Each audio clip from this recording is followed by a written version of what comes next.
अस्सलामुअलैकुम। आज के लेक्चर में हम लोग कवर करेंगे ऐसे क्योंकि आजकल पीपीएससी के एग्ज़ाम्स में एक नया ट्रेंड स्टार्ट हो गया जिसमें जीके के पेपरों के साथ आपसे बाद में एसए का पेपर लिया जाता है। और अभी इन फ्यूचर जो एग्ज़ाम्स होने वाले हैं जैसे कि एसटीईओ हो गया, ईआर कोऑपरेटिव सोसाइटीज़ हो गया, इसके अलावा एडीएलडीए हो गया, म्यूनसिपल ऑफिसर हो गया, तो इन सब के सेकंड फेजेस में एसए का एग्ज़ाम होने जा रहा है। तो आज हमने ऐसे को समझने के लिए जो टॉपिक डिसाइड किया है वो अभी रिसेंटली पीएमएस मिनिस्टेरियल के एग्जाम्स में पहला टॉपिक था। और ये टॉपिक है about digital transformation in Pakistan, bridging और वाइडनिंग रूरल अर्बन डिवाइड। तो कोई भी ऐसे का टॉपिक अगर पेपर में आ जाता है, एक तो आप उसमें देखते हैं कि ऐसे की टाइप कौन सी है, आइदर वो डिस्क्रिप्टिव टाइप ऐसे है या आर्गुमेंटेटिव स्टाइल ऐसे है। पहले आप इस चीज़ को देखते हैं ताकि आपको पता चल जाए कि आपने ऐसे को स्ट्रक्चर किस तरह करना। और किसी भी ऐसे को पास करने के लिए जो पहली चीज़ है वो उसका स्ट्रक्चर है। और इवन स्ट्रक्चर से भी पहले ये होता है कि जो स्टेटमेंट है क्या आप उसको समझ सके हैं या नहीं। तो कोई भी स्टेटमेंट ऐसे की जब भी आएगी तो उसमें कुछ की टर्म्स होंगी। जैसे अगर इस स्टेटमेंट को देखा जाए तो इसके अंदर दो की टर्म्स हैं। एक है डिजिटल ट्रांसफॉर्मेशन पाकिस्तान के अंदर। पहली चीज़ ये है कि पाकिस्तान में जो डिजिटलाइजेशन हो रही है, डिजिटल ट्रांसफॉर्मेशन जो हो रही है, डिजिटल ट्रांसफॉर्मेशन क्या है कि चीज़ें ऑनलाइन की जा रही हैं। इंफॉर्मेशन टेक्नोलॉजी का यूज़ डिफरेंट चीज़ों में किया जा रहा है, जैसे कि एजुकेशन हो गई, हेल्थ हो गई, और सबसे इम्पोर्टेंट गवर्नेंस हो गई। गवर्नमेंट लोगों को जो जो फैसिलिटीज़ प्रोवाइड करती है अब वो उसको ऑनलाइन करने जा रही है। काफ़ी चीज़ें ऑनलाइन हो चुकी हैं। आप अपना लाइसेंस ऑनलाइन अप्लाई कर सकते हैं, आप अपने पासपोर्ट के लिए ऑनलाइन अप्लाई कर सकते हैं। आपने अगर ज़मीनों की म्यूटेशन करानी है तो वो सिस्टम भी ऑनलाइन होता जा रहा है, जैसे कि अराज़ी रिकॉर्ड सेंटर बनाए गए हैं। तो इसमें सबसे पहले हमें ये समझना है कि इस स्टेटमेंट में क्या कहा जा रहा है। इस स्टेटमेंट में है कि डिजिटल ट्रांसफॉर्मेशन इन पाकिस्तान, और किस चीज़ से related digital transformation in Pakistan, rural urban divide से। कि जो डिजिटल ट्रांसफॉर्मेशन पाकिस्तान में हो रही है क्या वो रूरल अर्बन डिवाइड को बढ़ा रही है, कम कर रही है या बढ़ा रही है। ठीक है। तो अब इस ऐसे में ये ऐसे कौन सी टाइप का ऐसे है।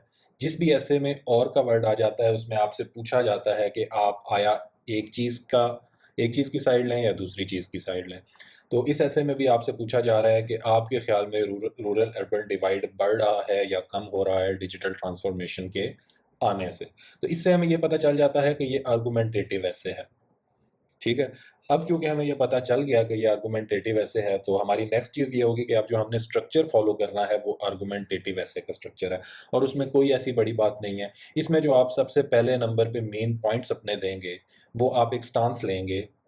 जैसे कि हम अगर स्टांस लेते हैं कि ब्रिजिंग रूरल अर्बन डिवाइड कम हो रहा है, तो हम इससे रिलेटेड 4 से 5 पॉइंट्स देंगे। हम अपने स्टांस के बारे में बताएँगे कि हमारा ये स्टांस है, क्यों है?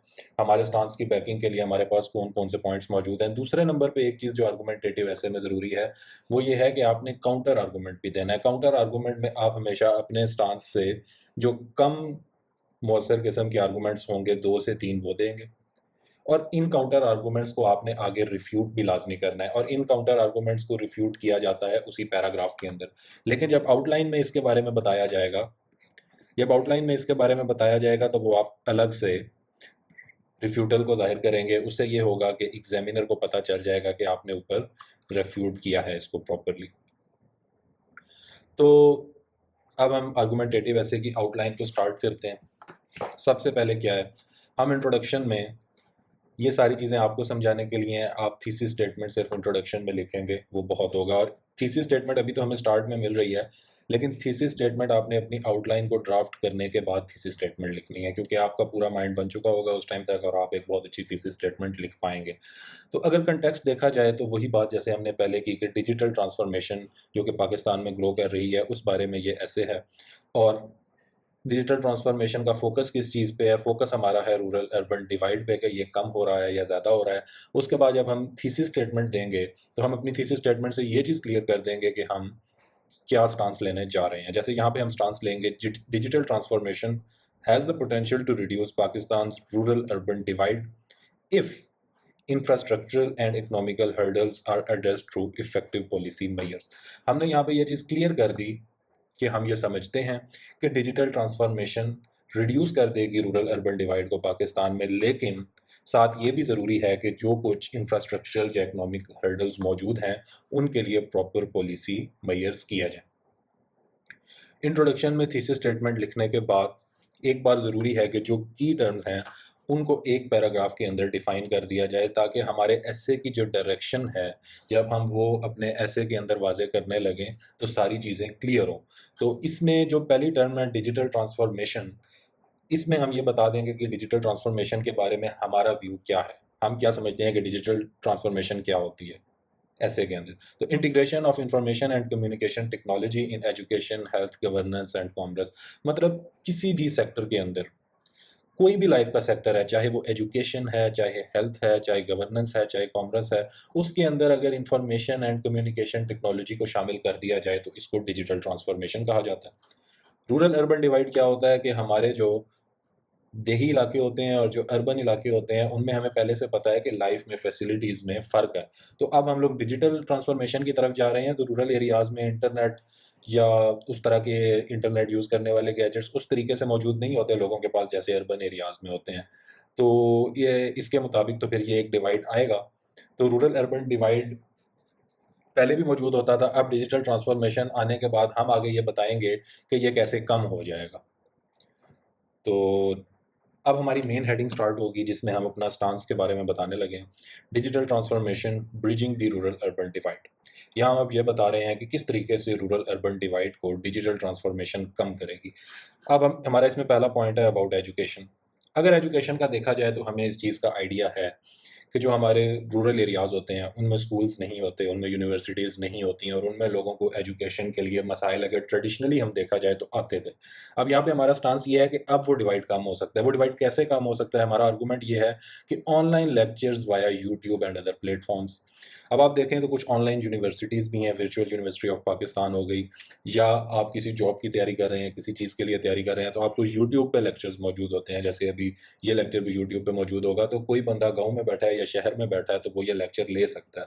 तो आज से अगर 15-20 साल पहले जाया जाए, तो ये चीज़ अवेलेबल नहीं थी, अब ये अवेलेबल है।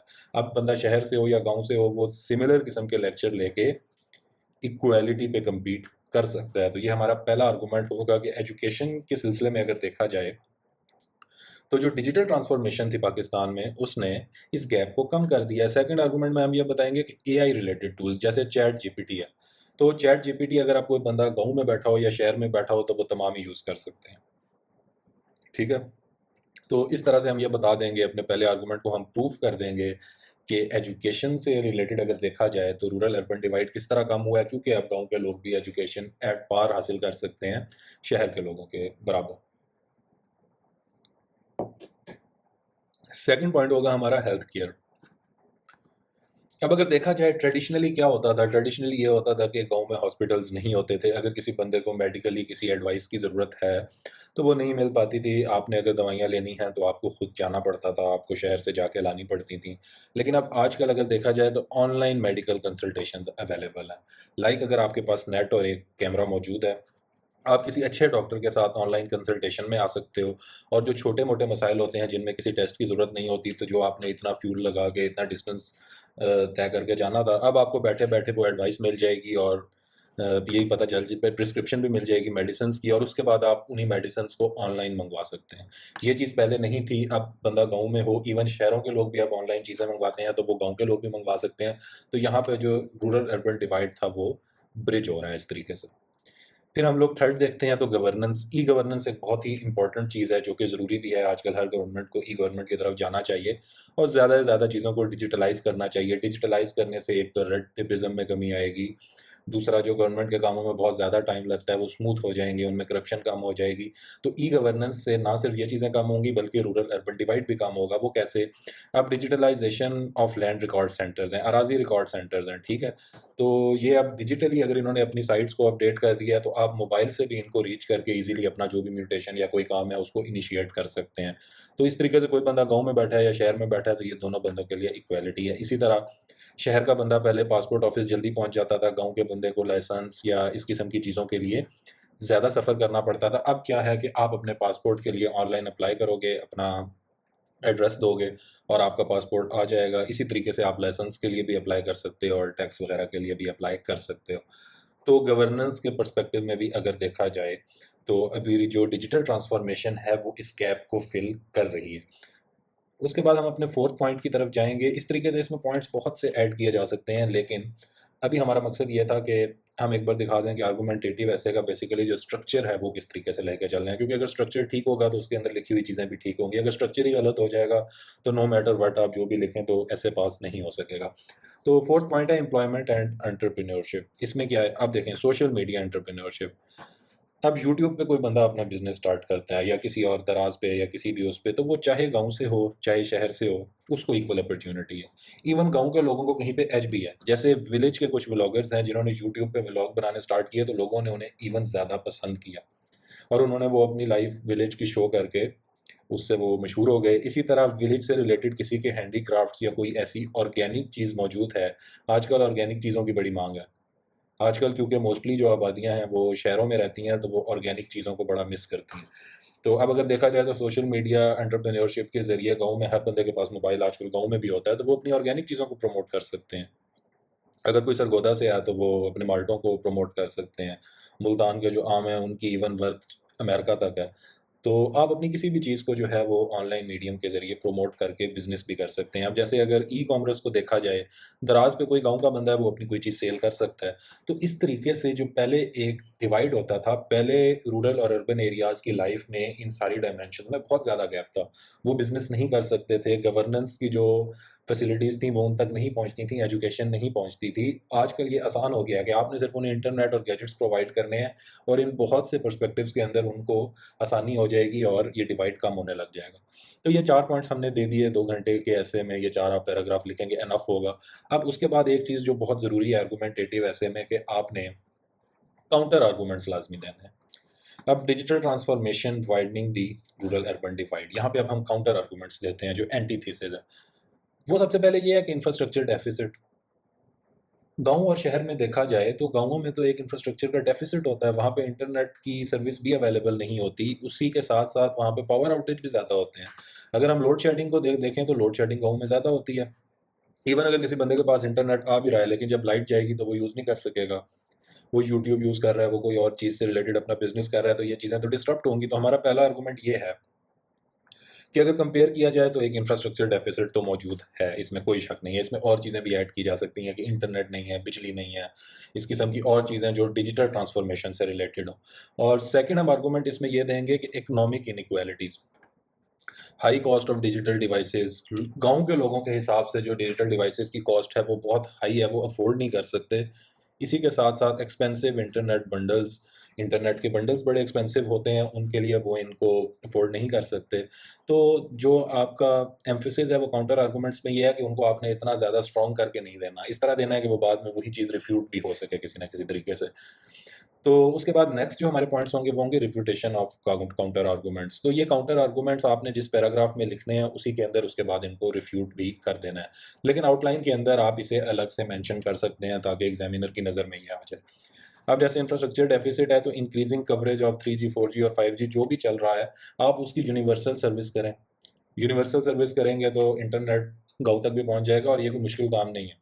इसमें आपने सिग्नल्स पहुँचाने हैं, इसमें आपने कोई रोड बना के या फिज़िकली नहीं पहुँचाना। तो ये चीज़ करना बाकी चीज़ों की निस्बत डिजिटल ट्रांसफ़ॉर्मेशन के अंडर दोनों को इक्वल करना वो ईज़ी है। तो जो इंफ्रास्ट्रक्चर का डेफ़िसिट है उसे अगर हम लोग दूसरे फिज़िकल डेफ़िसिट से कंपेयर करें ना, जो बाकी चीज़ों सर्विसेज़ का डेफ़िसिट होता है, तो इस केस में हम ये आर्गुमेंट बिल्ड कर सकते हैं कि यहाँ पे सिर्फ़ एक चीज़ तो इंटरनेट प्रोवाइड करना है और वो डेफ़िसिट फ़िल हो जाना है कि शहरों में भी सेम इंटरनेट है, गाँव में भी सेम इंटरनेट है। तो पहले हम इसको रिफ्यूट करेंगे। सेकंड हम ये बताएँगे कि इकोनॉमिक इनइक्वालिटीज़, उनको भी वो किया जा सकता है क्योंकि स्मार्टफ़ोन्स हैं तो अब हर बंदे ने आईफ़ोन तो नहीं लेना, ठीक है? फ़ोन तो आजकल मार्केट में इतने हैं, चाइना के फ़ोन हैं, कौन-कौन से फ़ोन मौजूद हैं तो वो सस्ते हैं, उनकी प्राइसेज़ को मज़ीद कम किया जा सकता है। तो इस तरीके से अफ़ोर्डेबल स्मार्टफ़ोन्स या डिजिटल गैजेट्स प्रोवाइड किए जा सकते हैं। इसी तरह इंटरनेट पैकेजेज़ पहले महँगे होते थे लेकिन अब हर बंदे का उस बंदे के हिसाब से पैकेज मौजूद है जो कि सस्ते में मिल जाता है। जैज़ का ऐड भी आता है कि उस पैकेज का क्या फ़ायदा जो आपके मुताबिक ही ना हो, तो आपको अपने मुताबिक सस्ते में पैकेज मिल जाता है। तो ये चीज़ें ऐड करके बता देना है कि ये जो मसाइल डिजिटल ट्रांसफ़ॉर्मेशन के अंदर इनइक्वालिटी के हैं, इनको ब्रिज करना आसान है as compare to other physical मसाइल। तो गवर्नमेंट इस मामले में इनिशिएटिव्स लेके इनको वो कर लेती है। तो इस तरीके से ये जो एसे है, इसमें आप पहले अपने पॉइंट्स देंगे, उसके बाद आप काउंटर आर्गूमेंट्स देंगे, उनको रिफ्यूट करेंगे और उनको रिफ्यूट करने के बाद आप अपनी कंक्लूजन की तरफ चले जाएंगे, जिसमें आप दोबारा इस चीज़ को बताएंगे कि डिजिटल ट्रांसफॉर्मेशन जो है ये एक इक्वलाइज़र है। जो फिजिकली चीज़ें प्रोवाइड करनी मुश्किल थी, डिजिटल ट्रांसफॉर्मेशन के अंदर दोनों को इक्वालिटी पे लाना बहुत आसान है। लेकिन इसमें आपने क्या करना है कि जो आपके चैलेंजेस हैं आपने उनके ऊपर स्ट्रेस देनी है, आपने उन चैलेंजेस को इम्पोर्टेंस देनी है और उससे रिलेटेड पॉलिसीज़ बनानी है। जब आप ये काम करेंगे तो ये जो डिवाइड है ये कवर हो जाएगा और पाकिस्तान में जो डिजिटल ट्रांसफॉर्मेशन है वो रूरल अर्बन डिवाइड को बैलेंस कर देगी। तो इस तरीके से इस आर्गुमेंटेटिव ऐसे को किया जा सकता है। Thank you. अल्लाह हाफिज़।